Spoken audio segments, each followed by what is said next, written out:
them. Megan Owen, BBC News. Well, with me here is Shehata from BBC Arabic. Great to see you. So let's spend a moment, first of all, on Benjamin Netanyahu's comments about prerequisites for peace, in his words, those three aims that he has. What do you make of those comments? I think it seems like not reality. It's not reality to propose that, because to destroy Hamas with experts in military, politics and everyone, you cannot destroy Hamas. You can eliminate the threat of Hamas by establishing a Palestinian state, so the threat of Hamas will be not there. But to destroy Hamas as such, it didn't prove is working since 2014 till now. Second one, de-radicalise the Palestinian society. Also, it will be through the Palestinian state, because the grief and the complaint and the frustration of the Palestinians because they don't have their state. So if they have their state, in this case, it will be de-radicalized automatically. So once the negotiation of two-state solution, I think this will help.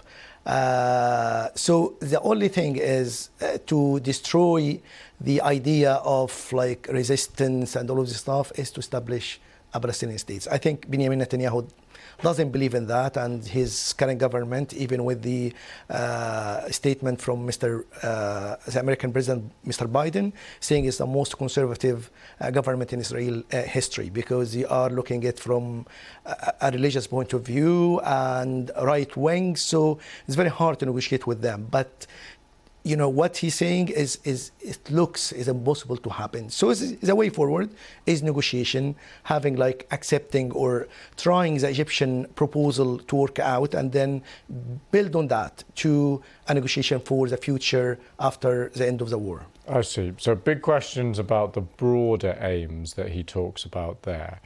On the narrow point of militarily defeating Hamas, it seems from all the statements from Israel over the last few days that the fighting will continue and will continue with intensity. This is despite US requests for things like moving to a new phase of conflict, a lower intensity of strikes. We haven't seen any evidence of that yet.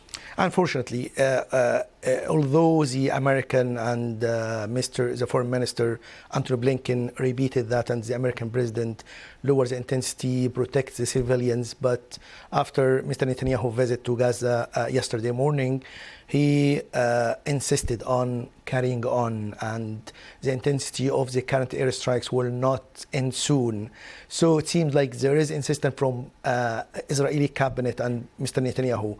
Even there is pressure from the family of the hostages, because some of the hostages were killed mistakenly by the Israeli troops through like trying the military way in order to get them, but it didn't happen. But negotiation, when we had a truce for a week, it helped to release some hostages. So the pressure now is on Mr. Netanyahu to look at the hostages, the future of peace between Israeli and the Palestinians.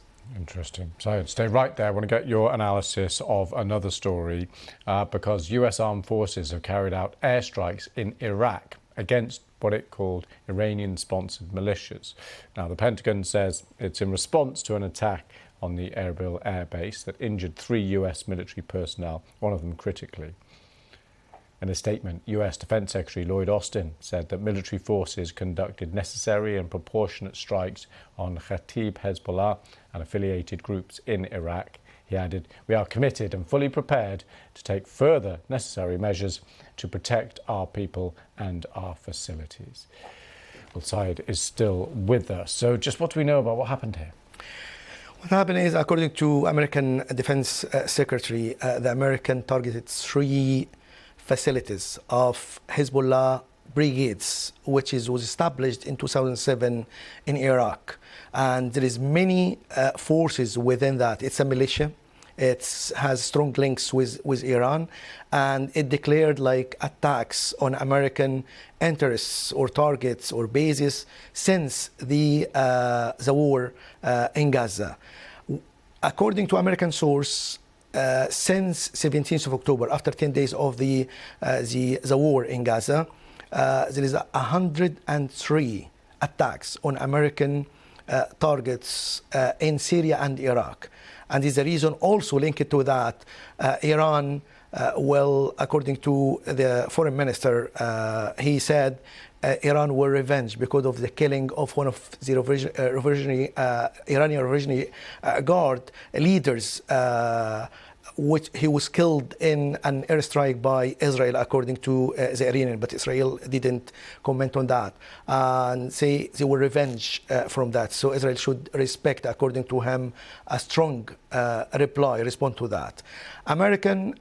Three American soldiers were injured. One of them is seriously injured, and the American said they are doing everything to support the American and the safety of the Americans. So these three facilities were targeted. But as long as the war is ongoing, these groups, Hezbollah Brigades, and other affiliates which link it to Iran, will carry on attacks on American targets in Iraq and Syria. And so it's ongoing. It's not helping to make destabilization of the regime of the area. Added to that, the Houthi attacks on the international trade route in the Red Sea, which is responsible for about 40% of the international trade. And it will make a problem for the prices, the consumers, and all of this, cargo vessels coming, the oil. Many cargo vessels change the routes from the Red Sea to another route, a longer route, which makes the cost billions extra, and it will come